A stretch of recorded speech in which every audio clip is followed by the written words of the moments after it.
Sagittarius, kamusta kayo? Hope you're all doing well and maraming salamat for visiting my channel, 1111 Pinoy Tarot. In today's reading, tingnan natin ang romantic connection between you and your person. This is not a one-to-one reading, so hindi po lahat ay makaka-resonate. Pwede niyong panoorin ang inyong moon, rising, and Venus placements dahil minsan mas nakaka-resonate kayo doon. Maraming salamat sa iyo, Sagittarius. Please subscribe, like, comment, and share, and please tap the bell for notification from this channel. Tingnan natin kung anong nangyayari sa inyong love life or romantic connection. Ano yung mga energies and messages for you.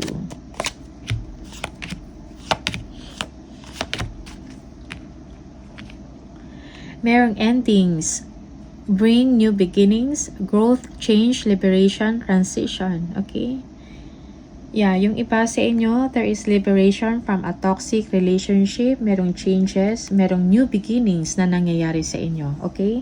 May natapos and then merong new beginnings. Yeah. The dragonfly. Be lighthearted, finding out, things coming to light, adapt, change, and heal. Yeah, things coming to light. Merong realization sa nangyayari. Okay? Merong healing at the same time. Okay. Paradise, happiness, expansion, joy, playfulness, oneness, enjoying each other. Okay, yung iba sa inyo, you are in love, you are enjoying each other's company. Okay, merong playfulness in the relationship. Love, unconditional love, self-love, oneness, passion, affection, and attraction. Yeah. Merong attraction in the relationship or yung person of your interest, okay? You're attracted to another person for some of you.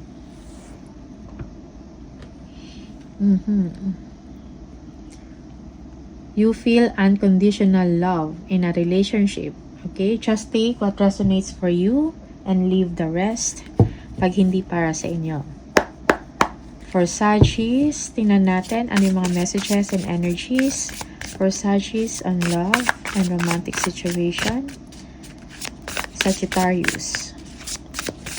Sagittarius.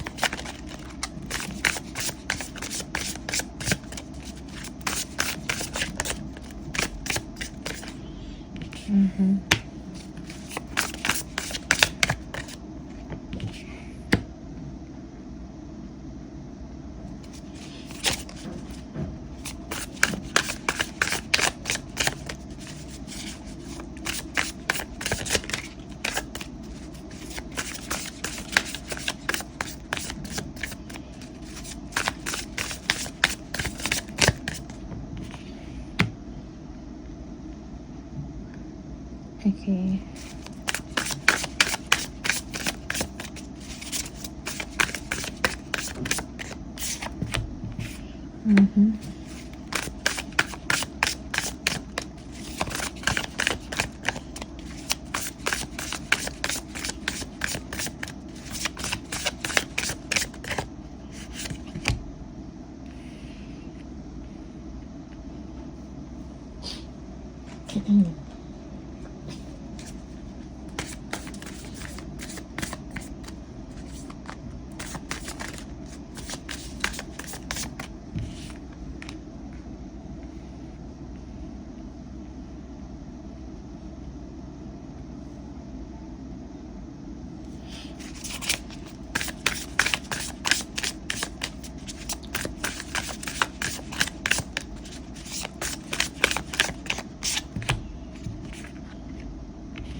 Yeah.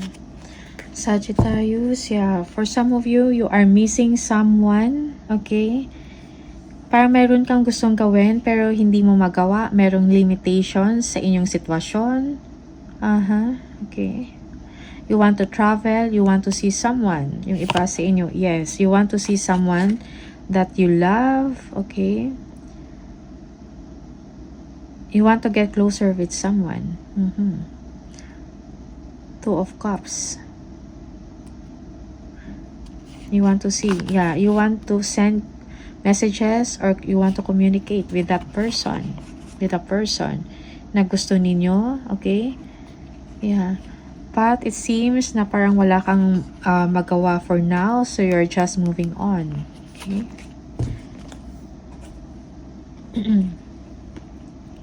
So your person, okay?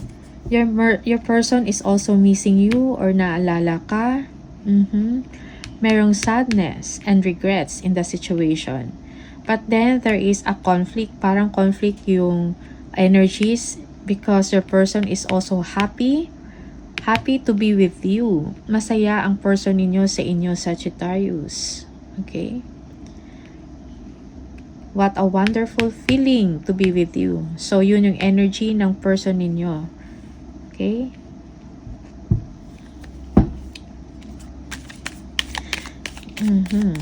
Tingnan natin. Merong mind games, okay? For some of you na nangyayari.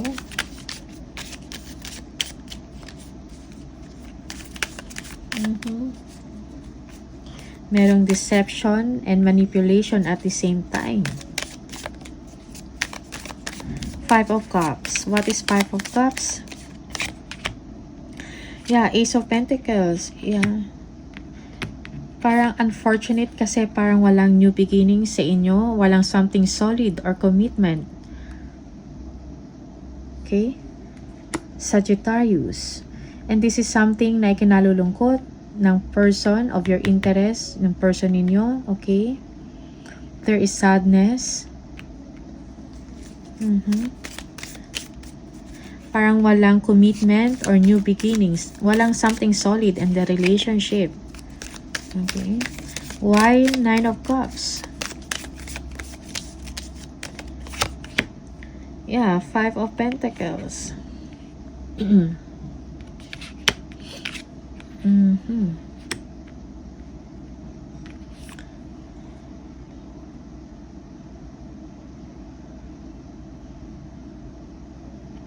Yeah, merong deception na nangyayari sa situation. Okay.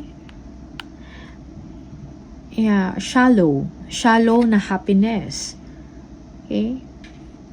Because masaya yung person ninyo, but then again, may times na merong sadness sa part niya or rejection at the same time. Okay?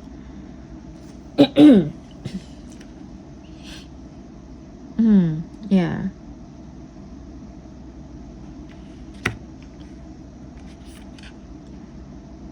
Your person is like being left out in the cold. Parang merong rejection, loneliness, okay? Yeah. Parang pinapakita lang ng person ninyo na masaya siya, but deep inside, he or she is lonely. Okay? Yeah, your person is happy with you pag magkasama kayong dalawa. Okay? But deep inside, there is something na parang may kulang.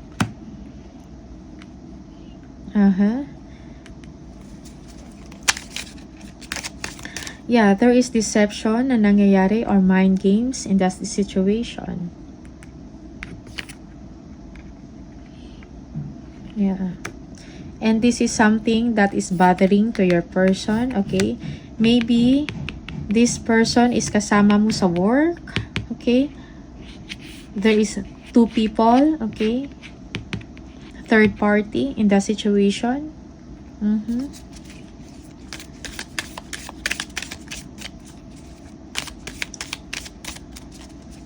Three of Pentacles. Why?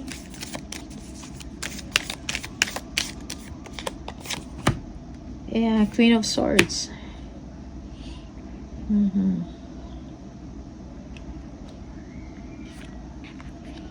Yeah.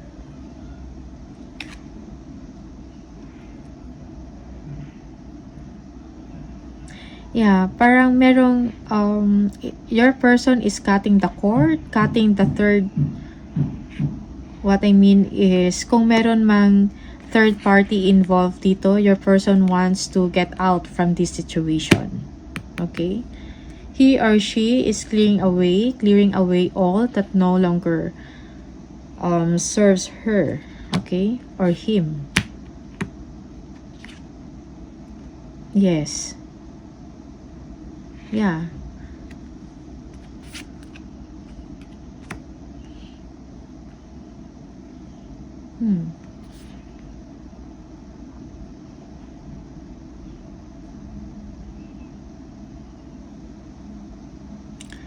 Yeah.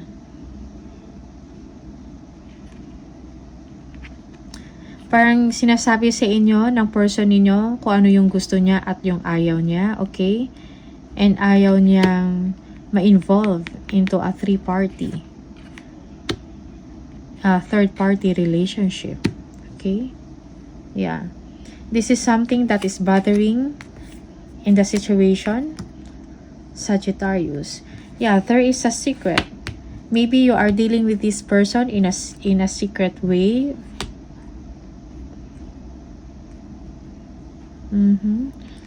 Yeah. Sagittarius. High Priestess. Tingnan. You are very attracted to this person, Sagittarius. Tingnan natin. Anong High Priestess? Yeah, the Sun. Yeah. For some of you, you are dealing with a Leo. Okay? You feel happy with this person. The person is very intuitive. Okay?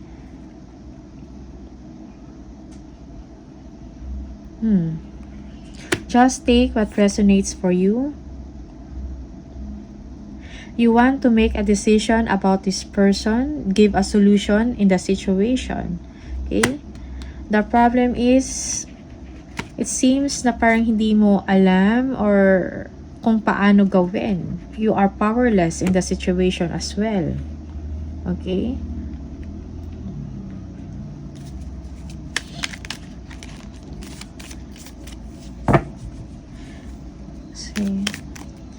But it seems that you don't know what to do in the situation. You are happy with this person. Okay. Your person is happy to be with you, but deep inside, he or she is lonely because of the attention. Parang hindi niya nakukuha yung buong attention mo. Yeah. Yeah, the person is sad. Great sorrow over a commitment. Lack of commitment, okay?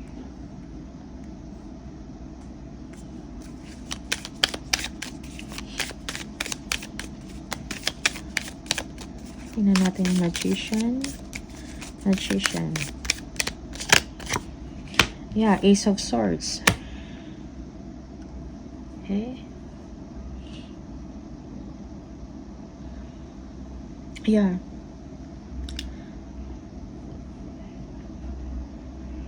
You are powerless. You cannot reveal the truth of the situation because there is a three-way. Three of Pentacles. You are dealing with two people. Yeah. So there is some kind of manipulation or deception in the situation.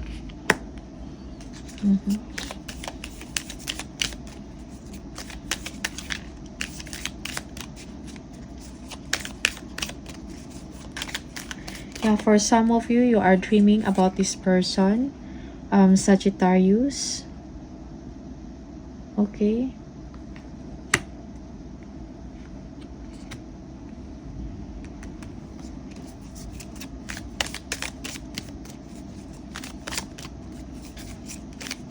Yeah, for some, you want to have a child with this person.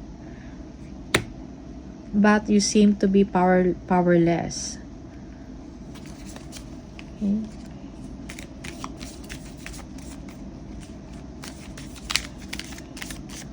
Yeah, yung iba sa inyo or maybe your person, maybe it's the other way around or yung baliktad, no? Okay, baliktad yung situation. Maybe your person is wearing a mask or ikaw to, okay? Merong deception or pagsisinungaling, okay, or manipulation of the situation. Okay? Yeah. So, Ace of Cups.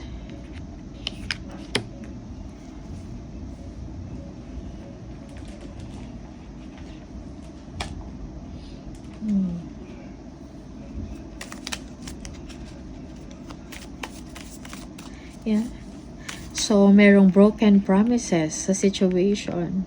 Merong rejection, okay, or pag-iisa. Okay? Parang hindi na fulfill kung ano man yung promise, okay, in the situation. Merong loneliness.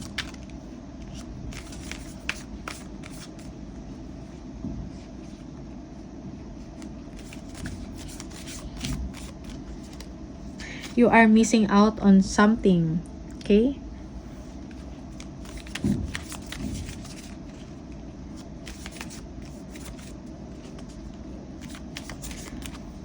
Parang potential mo to na love interest, okay? Potential to na love, but you are missing out because of some deception and lies and manipulation, because it's a third party relationship, okay? There is lack of commitment dahil wala kang kakayahan, okay, to build or to create a solid commitment with this person. Parang hindi pwede, merong restriction, okay? That's why the relationship with this person is a secret, okay? But you love this person. Yeah, masaya ka sa person na to. Also, him or her, masaya din siya to be with you. Okay? Pero may kulang.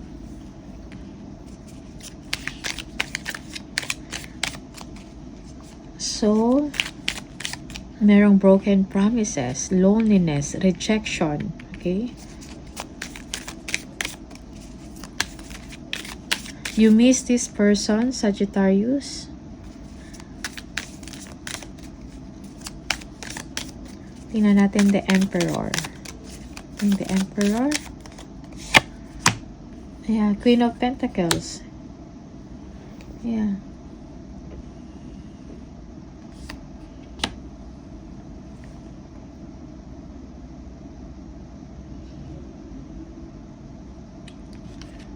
Okay. You need to plan what is best for you and sa mga tao na kasama mo or sa family mo. Okay? Queen of Pentacles, yeah. You have to deal with a situation in a kind and understanding manner, okay? Be smart. Kailangan mo ng plans, a strategic plan, okay? For yourself and for the Queen of Pentacles. Yeah.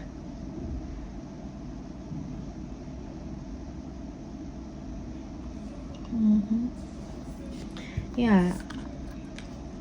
A motherly figure. A mother of your child or your children. Okay?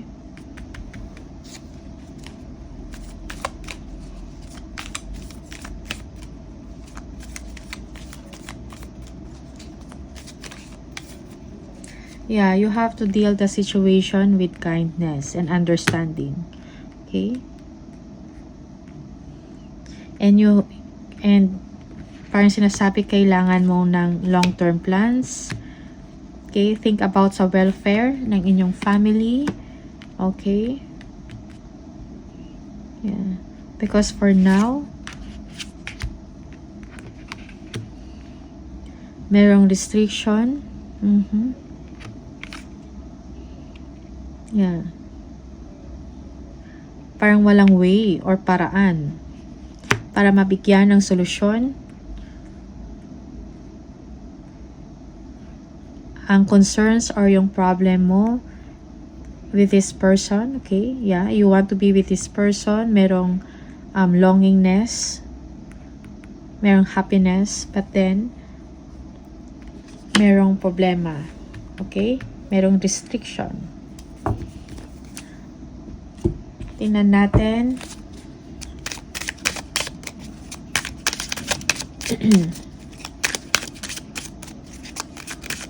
Just take what resonates for you. Yeah, you have to think about sa well-being mo and with this person as well. Okay.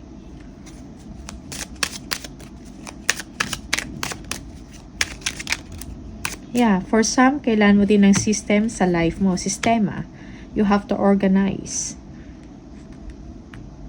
your love situation or yourself. Okay. Hidden truths from your person, Sagittarius. I wish I could share my good news with you. I wish I had treated you better. Okay. And then I replay our conversations over and over. Okay. Tingnan natin. Advice or message for Sagittarius. Look inside yourself. Examine what is causing you to feel this way. Acceptance is the key to inner peace. At times, we must accept things as they are. There is no point trying to change that which is beyond our control. Yeah. You are powerless. You cannot control the situation. Sagittarius. Forgiveness. Stop focusing your energy on past events, for life is too precious to waste. You create your reality by what you think, dream, and imagine. Okay? So, these are the messages for you, Sagittarius. Maraming salamat sa iyo. And I'll see you on the next video. Bye!